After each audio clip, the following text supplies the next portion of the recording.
هقولك بقى النهاردة أحلى طريقة تعملي بيها المكرونة البشاميل، وهقولك ازاي تظبطي صوص البشاميل من غير ما يكلكع معاكي بأبسط مكونات، من غير بقى جبن كتير ولا قشطة ولا كريمة ولا الكلام ده. أول حاجة أنا طلعت حوالي نص كيلو لحمة مفرومة من الفريزر، هي بصراحة ما كانتش فكت قوي.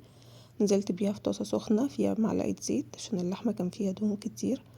بعدها نزلت ببصلاية كبيرة مبشورة، ونزلت وراها بقرن فلفل أخضر متقطع كده قطع صغيرة. بعدها نزلت بقى بالبهارات بتاعتي، ملح، فلفل اسود، قرفة، بهارات لحمة. بعدها بقى نزلت بطماطمية متقشرة متقطعة ناعم خالص، وضفت برضو معلقة صلصة. وبعد كده نزلت بربع كوباية من المية المغلية وغطيتها وسبتها حوالي 10 دقايق.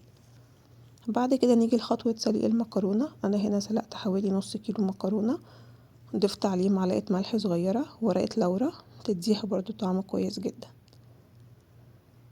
بعد كده صفيتها ودخلت بقى في اهم خطوة، صينية المكرونة البشاميل، هي خطوة صوص البشاميل.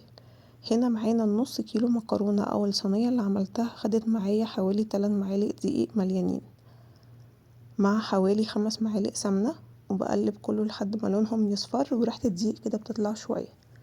هنا لازم القوام يكون وصل للشكل اللي هيظهر معاكي دلوقتي وانتي بتقلبيه، اللي هو لا مكلكع قطع ولا تقيل ولا خفيف قوي، للقوام اللي هو واصل هيظهر معاكي دلوقتي. هو ده اللي بيدينا سر قوام البشاميل المظبوط، لا بيكون فيه قطع مكلكعة بعد كده وانا بضيف اللبن ولا الكلام ده خالص. بعد كده هنيجي للخطوة الأهم عشان البشاميل برضو يظبط معاكي، ان انتي لو هتضيفي نفترض 5 كوبايات حليب، لازم بضيف كوباية كوباية. يعني بمعنى ايه؟ انا بضيف كوباية حليب، بعدها بقلب بالمضرب كويس جدا لحد ما بيوصل لقوام كريمي تقيل. انا كل ده وانا مولعه على البشاميل بيديني القوام التقيل وخلاص ظبط معايا وبقى كريمي. انزل بكوبايه كمان، وافضل كذلك لحد ما بخلص ال4 كوبايات او ال5 كوبايات.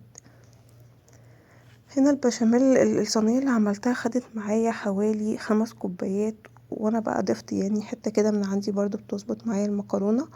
بضيف كوباية من مية سليق المكرونة، انا مش برمي يا جماعة مية سليق المكرونة، انا بضيفها. ما بضيفش مية، ما بضيفش مية من الحنفية عادية، لا انا بضيف المية بتاعت سليق المكرونة. بصراحة بتظبط معايا برضو جدا البشاميل. بعدها بقى نزلت بمكعب مرقة، كان عندي هنا مرقة خضار، ولو مكعب مرقة دجاج برضو بيدي طعم جميل. ونزلت بقى بالملح ورشة جوز الطيب، لان انا بصراحه ما كانش عندي فلفل ابيض. انا هنا بحط في الوصفه دي فلفل ابيض، انا ما بضيفش فلفل اسود، لان الفلفل الاسود بيغمق معايا صوص البشاميل. وبرده خطوه تانية من الخطوات اللي بتخلي صوص البشاميل فاتح ولونه زاهي، يبقى يكون ابيض كده وجميل وحلو، ان انتي تحطي كريمه لباني او قشطه. لكن انا للاسف يعني الاكله دي كده جت سريعه وعملت بالموجود، فما كانش عندي لا جبن ولا قشطه ولا اي شيء، ولكن المكرونه طلعت خطيره جدا واتنسفت بصراحه.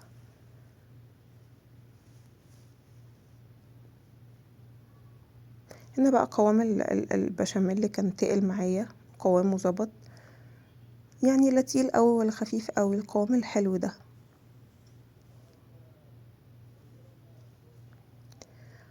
بعدها هقلب المكرونه على نص كميه البشاميل وعليهم معلقتين لحمه.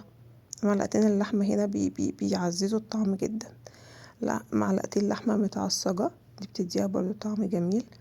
وقسمت الكمية على نصين، نزلت بالنص الأولاني في الصينية، وبعدها نزلت باللحمة المفرومة، وبعدها باقي المكرونة، وفي الآخر خالص نزلت بالبشاميل.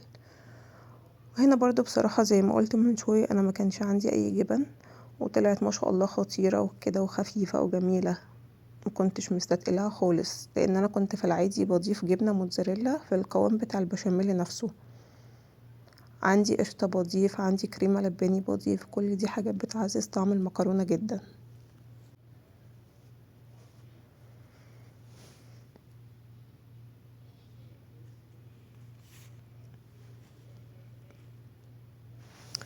بس في النهاية الصينية طلعت طعمها خفيف وجميل. مش لازم يا جماعة نصعب الدنيا، نعمل بالحاجة المتاحة عندنا.